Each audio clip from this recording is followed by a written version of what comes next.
Bangaloreans, I am sure you must have heard of the good news that in future no commercial activity will be allowed in residential areas.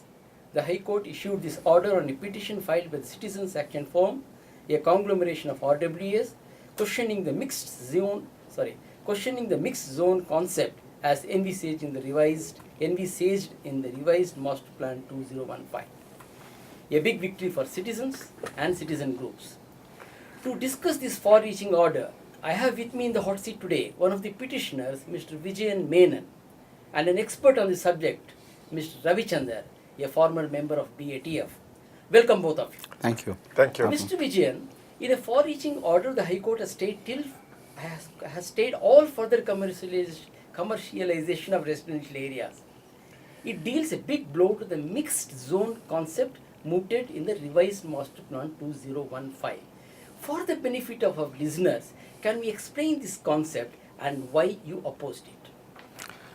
I think it must be made very clear at the beginning that CAF or myself do not disagree with a basic concept called mixed zone. It is the interpretation of mixed zone as implemented in the master plan which makes it very, very difficult to stomach.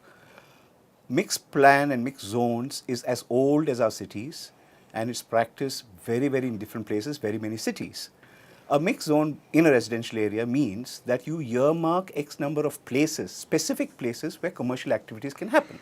So therefore, as petitioners, we are not saying there should not be commercial activities close to or within a large space called a residential area.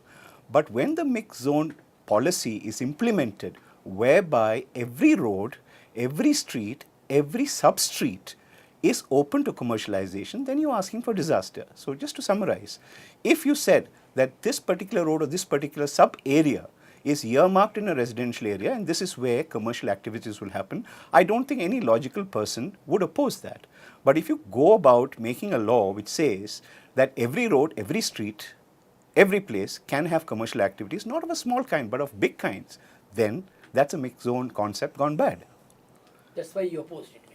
One of the reasons. There are many other reasons that we had opposed the master plan. Mr. Ravichandar, Dr. A. Ravindra, who headed a committee set up by the government to examine the faults in the Master Plan 2015, especially commercialization of residential areas, is said to have doubted the plan's credibility and implementation.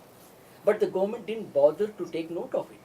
Doesn't this prove that the government has been dancing to the tunes of builders and contractors? In fact, the Chief Justice himself commented during the arguments, who runs the government? Is it the lobby? Is it the building lobby? So you raise a very relevant point, and actually we can go one step even before Dr. Ravindra's committee report. There was actually a Mr. P.S. Thomas committee which was set up by the BDA before sanctioning the Master Plan 2015.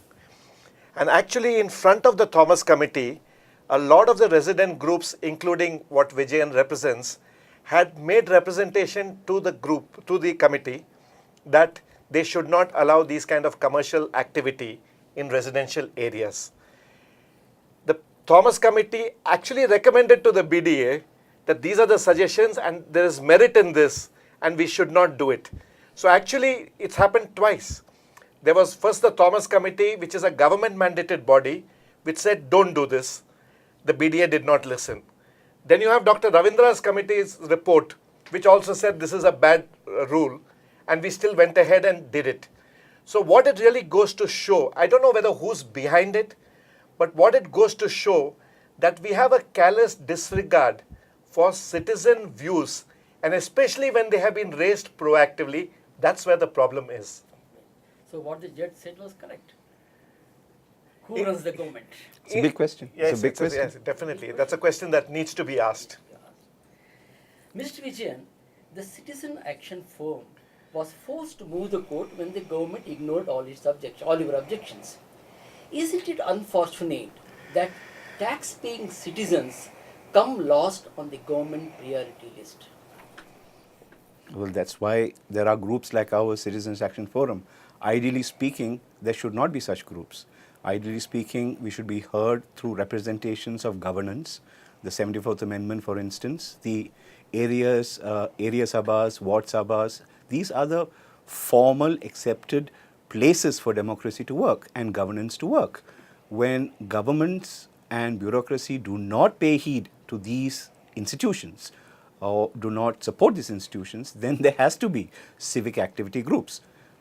Ideally, I would say that if there was a institution in the third tier of governance, which is the Ward Sabha and the ward places, that's the ideal place. In the absence of it, we unfortunately have to take up such issues. Mr. Ravichandran, don't you think citizen participation is vital for better transparency and accountability in governance? In fact, the BMRGA, that is Bangalore Metropolitan Region Governance Act, proposed by ABIDE, that is our Right. agenda for Bangalore infrastructure and development, a task force set up by the government itself, will allow citizen participation in a big way in ward committees, in neighborhood committees. But sorry, but elected representatives have been opposing it. The government is sitting over the bill. It's a tragedy. In fact, that Bangalore Metropolitan Regional Governance Bill has some excellent elements in it, and one of it is the citizen participation thing that you talk about. But clearly, the people in control of the state, they do not want to legislate this and give the powers to the third tier of city government. That's one issue. There's another thing I'd like to table here. Under the JNNURM, actually one of the reform conditions is passage of a citizen participation bill. There is a bill that has been passed by the legislature, but that is more in the nature of a tick mark item saying this is a bill that has been passed.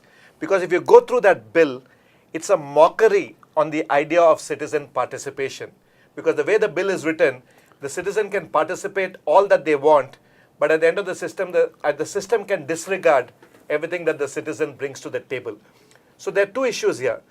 There's a citizen participation bill that has been passed, which is really a travesty of such a bill in terms of the intent. And the second thing is you have the Metropolitan Regional Governance Bill, which is pushing for this, which is cold-shouldered by the system. So elected representatives are wary about it. Definitely. That Yeah. it would appear that they are wary of allowing citizens a voice in governance. That is how it would